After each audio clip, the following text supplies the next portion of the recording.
Lillehaven, a picturesque village in southern Denmark, was where my story begins.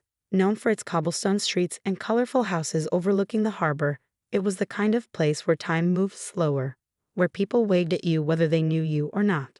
I'd grown up here, side by side with Emil. We were inseparable, best friends who shared everything, from secrets whispered in the woods to dreams of the future. One chilly autumn evening, under the soft glow of the northern lights, we made a pact. If we weren't married by the time we were 30, we'd marry each other. It was a joke, a silly, carefree promise. But years later, I stood in the middle of Lillehaven's bustling market, stunned into silence when I overheard a local baker chatting about Emil's upcoming wedding. I had been browsing for fresh rye bread when Greta, the village baker, said it casually. "Did you hear? Emil and Astrid are finally tying the knot next month. About time, don't you think?" The world seemed to tilt. "What did you say?" I asked, clutching a loaf of bread as if it were a lifeline. Greta looked at me with a mixture of surprise and amusement. "Oh, I thought you'd know. You and Emil were so close once." My heart sank. How could Emil not tell me? After all we'd been through. That night, I lay awake in my little cottage, staring at the wooden beams overhead. Memories of Emil and I flooded my mind. I thought of us climbing the old oak tree behind the church, racing across the docks, and whispering under the stars about what we wanted from life. Emil wanted to stay in Lillehaven and take over his father's fishing business. I had dreams of studying art in Copenhagen, and eventually that dream had taken me far away. But now I couldn't help but wonder, had I made a mistake? The next morning, the sea breeze carried a newfound determination. I couldn't just let this pass. I wasn't going to crash Emil's life or ruin his happiness, but I needed answers.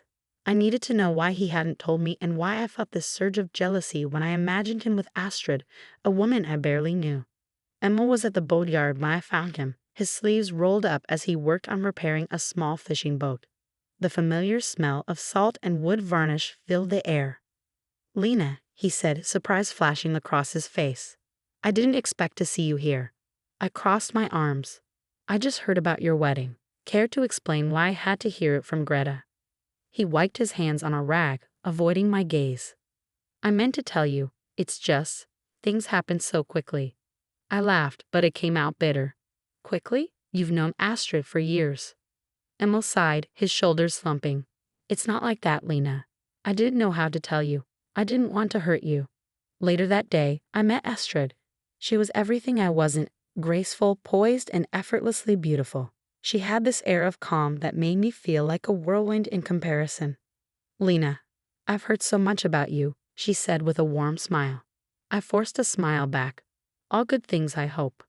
Astrid nodded. "Emil talks about you all the time. You're such an important part of his life." Her words stung more than I expected. As the days went by, I found myself spending more time around Emil. It started with small things, helping him repair a net, reminiscing about old times. But the more time we spent together, the more I noticed how different he seemed around Astrid. With me, he was the Emil I remembered, laughing, carefree, and full of stories. With her, he seemed distant. I couldn't help but wonder, was he truly happy?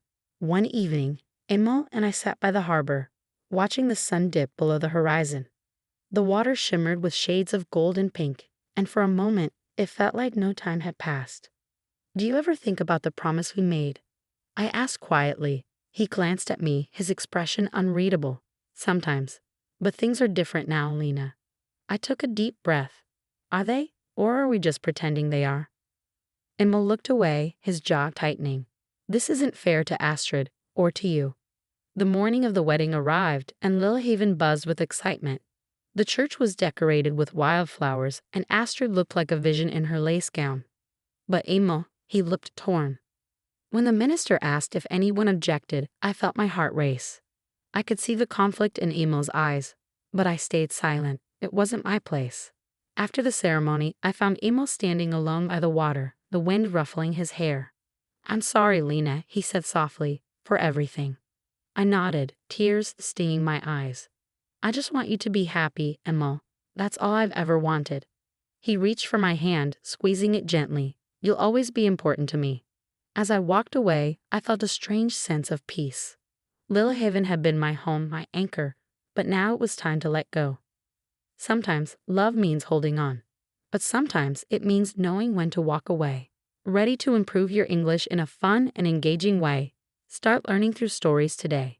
Subscribe to Learn with Codson and dive into captivating stories that will help you expand your vocabulary, understand sentence structures, and practice pronunciation. Stories make learning English exciting and memorable. Join us on this journey and watch your language skills grow with each story. The voiceover in this video is given by Learn with Codson. Copying or re-uploading is prohibited.